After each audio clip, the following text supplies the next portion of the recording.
Ating alamin ang iba't ibang kulay ng aura at kanilang kahulugan. Ang aura ng isang tao ay may iba't ibang kulay na naglalarawan ng kanilang emosyon, personalidad at espiritual na estado. Narito ang ilan sa mga pangunahing kulay ng aura at ang kanilang mga kahulugan. Ang pulang aura, ito ay nagpapakita ng lakas, sigla at pagkahiligin. Ang mga taong may pulang aura ay madalas na masigla at puno ng enerhiya.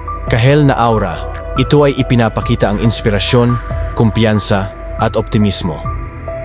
Ang mga may kahel na aura ay madalas na masigla at mahilig makipag-ugnayan sa iba.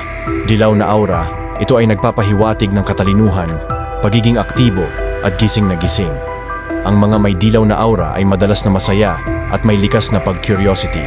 Berdeng aura, ito ay kumakatawan sa pagiging malikhain, pagpapagaling at kasaganaan.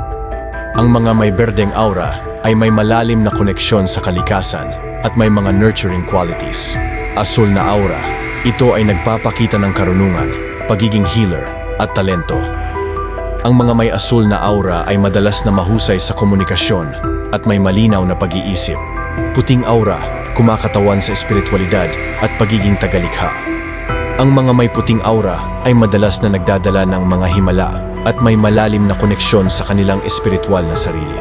Lila o purple na aura, ito naman ay ipinapahiwatig ang espiritual na kamalayan at psychic abilities. Ang mga may lila na aura ay madalas na intuitive at may malalim na layunin sa buhay.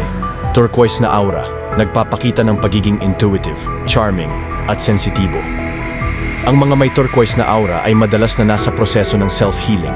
Gintong amber na aura, kumakatawan sa kumpiyansa at inner power. Ang mga may gintong aura ay madalas na nagdadala ng tagumpay at inspirasyon sa iba.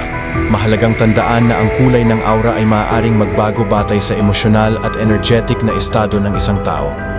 Ang mga interpretasyon na ito ay pangkalahatan at maaaring mag-iba mula sa isang tao patungo sa iba. At kung nalaman mo na ang iyong kulay ng iyong aura, i-follow mo lang ako, Kalufet, at marami pa tayong pag-uusapan.